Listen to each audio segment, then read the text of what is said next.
ہمیں بھی تو آج کل بڑا کچھ یاد کرنا پڑتا ہے، مجبوراً ہی صحیح، پر چلو واٹس ایپ چلانا آ ہی گیا ہے نا سب کو. چلے مجبوری ہوگی بہت سارے لوگوں کی تو انہیں ای میل کرنی آ ہی گئی ہے نا، مجبوری ہوگی.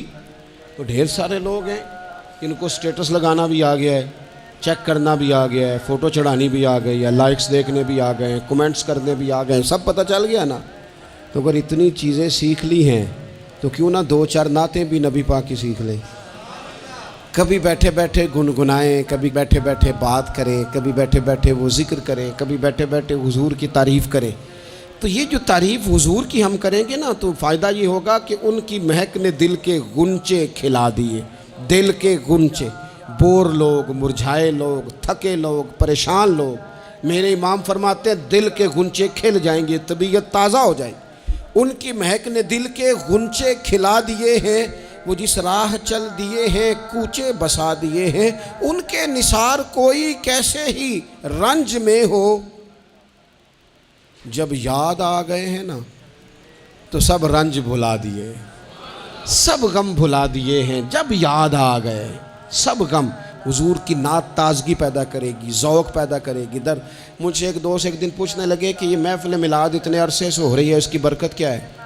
میں نے کہا پڑھو نا، بلغ العلا بے بلغ العلا بے کشف الدجا بے حسنت جمیع خصال صلو علیہ میں نے اسے کہا کہ ہو سکتا ہے آپ کو معنی نہ آتا ہو، لیکن یہ پڑھنے سے مزہ تو آتا ہے نا. کہنے لگے بڑا آتا ہے. میں نے کہا یاد بھی ہے؟ کہنے لگے بالکل یاد ہے. میں نے کہا کوئی پڑھنے والا اسے چھیڑ دے تو باقی ساری ربائی آپ پوری کر لیتے ہیں نا؟ کہنے لگے ہاں. میں نے کہا یہ محفل میلاد کی برکت ہی ہے.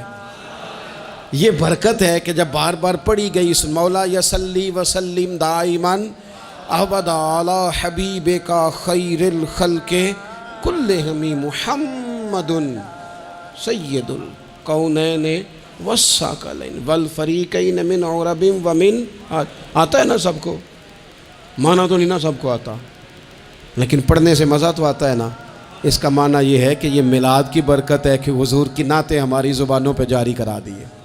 چھوٹے چھوٹے بچے نا گلیوں میں جھنڈے لے کے گھومتے ہیں، کہتے ہیں نور والا آیا ہے، نور لے کر آیا ہے. بڑی دل کو تسلی ہوتی ہے. اور رب ان لوگوں کا بھلا کرے جنہوں نے ہمارے بچوں کی زبانوں پر حضور کی نعتیں جاری کرا دی.